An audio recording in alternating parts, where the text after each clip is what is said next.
Good morning, dear students. Students, today we will start another lesson from your supplementary book, that is Moments, right? And the name of the lesson is A House is Not a Home, right? So, dear students, first of all, I will tell you the explanation of hard words from this section, and then after I will have to explain the lesson, right?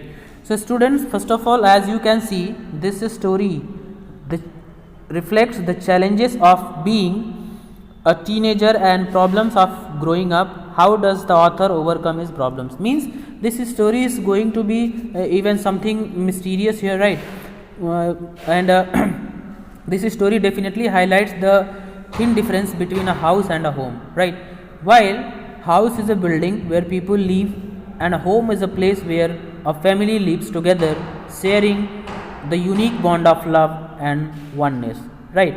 So, dear students, without getting delay, let's get started with the lesson. So, my first year of high school felt awkward after leaving junior high at the head of my class with all the seniority and the upper grade levels could afford me. It feels strange starting over as a freshman. The school was twice as big as my old school, and to make matters worse, my closest friends were sent to a different high school. I felt very isolated. I missed my old teachers so much that I would go back and visit them.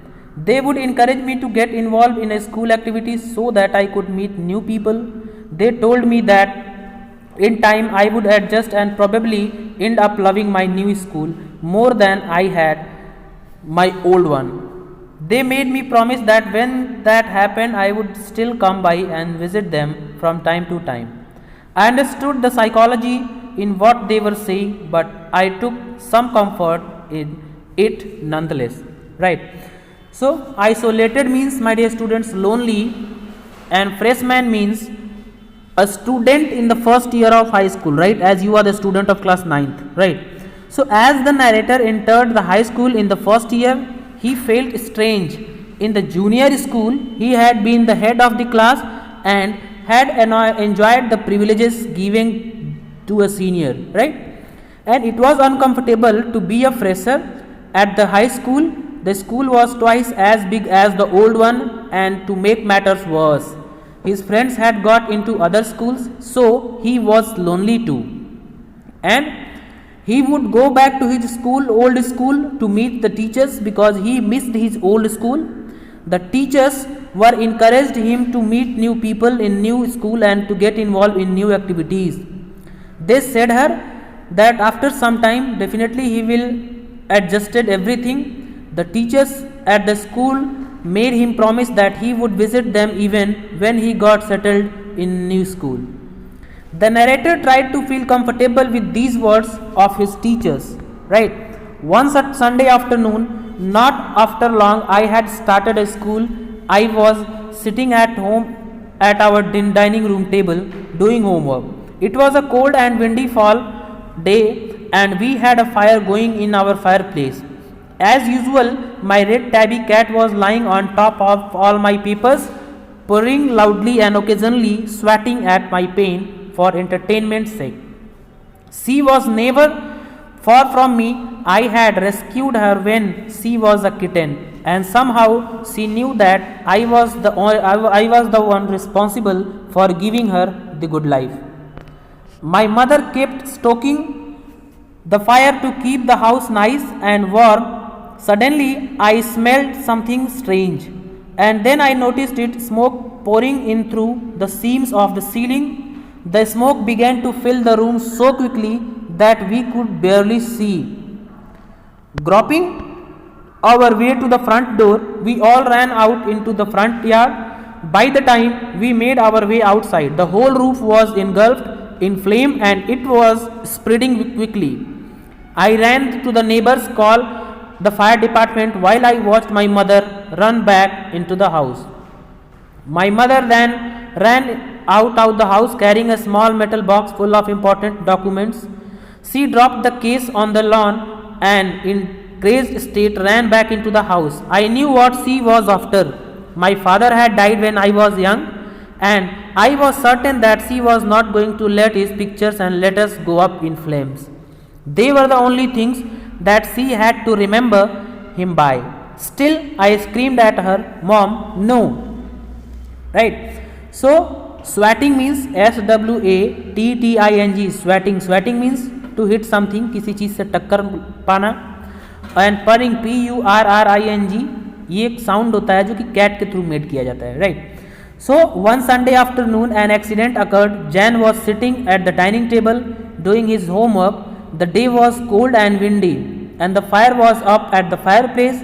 The narrator's pet cat was lying on the top of the sheet of paper and it was making purring sounds and was hitting on his pen just for amusement.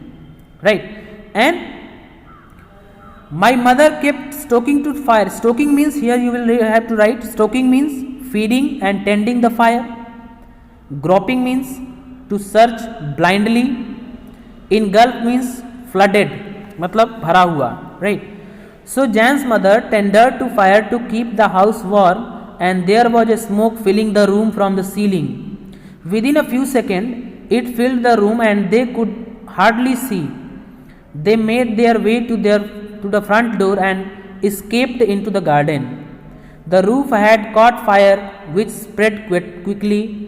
Jan ran to the neighbors to call the fire department while his mother ran inside the house. Jan's mother came out the house holding a small box full of papers. She threw it on the lawn and ran back. She was crying.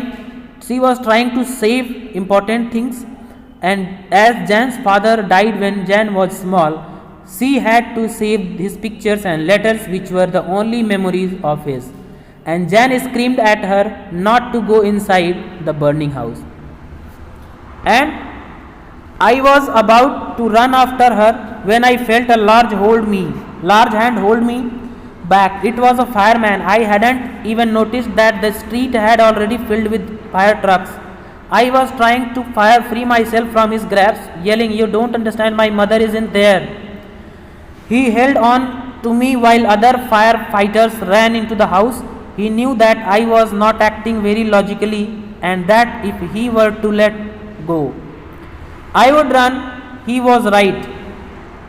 "It's all right, they will get her," she said.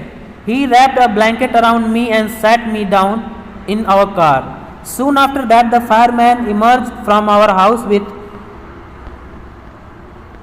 my mom in towel. He quickly took her over to the truck and put an oxygen mask on her. I ran over and hugged her. All those times I ever argued with her and hated her vanished at the thought of losing her. "She is going to be okay," said the fireman. "She just inhaled a little smoke," and then he ran back to fight the fire while my mother and I sat there dazed. I remember watching my house from burn down and thinking that there was nothing I could do about it. 5 hours later, the fire was finally out. Our house was almost completely burned down. But then it struck me, I hadn't seen my cat, where my cat was. Much to my horror, I realized that she was nowhere to be found. Then, all at once, it hit me. The new school, the fire, my cat. I broke down in tears and cried. I was suffering loss big time. Now, when Jan tried to run after her but was stopped by a firefighter, the street was full of the firefighter trucks. Jan tried to free himself and had gone inside the house and he wanted to bring her back. Right? The firefighter did not let him go because he knew that the very next moment Jan would run into the house. And he said that other fighters would bring her back. He wrapped her a blanket. The firefighter wrapped a blanket around Jan and made him sit in the car. A fireman came out of the house with Jan's mother behind him. He took her to the fire truck and put an oxygen mask on her mouth, and Jan ran and hugged her. And the thought of losing mother around the affection in Jan's heart, and all thoughts of dislike vanished from his mind. Right? The fireman calmed Jan and said that she would be fine. She had inhaled smoke, and then the fireman ran into the house to bring down the fire, while the mother son duo sat there wondering on what had happened. Right? It took them 5 hours. It took them 5 hours to control the fire. The house was totally burned down, and then Jan realized that his pet cat was missing and he could not find it. He got sad and depressing thoughts like difficulty adjusting to the new school. The burning of the house and losing his pet cat made him cry. He thought that he was suffering many losses. Right? So students, now you can see, right? You can see that here the story has taken a turn. Right? Story has taken a turn. How? That first Jan had just even deported from his old city, and now he was the high school junior, right? And ultimately her house has been burned, right? So you can see a lot of problems he was facing at this point, and how the problem will be solved we will see in the next video. That will be the second part and the final part of this. So dear students, we will meet there. Up to the time, thank you, have a nice day.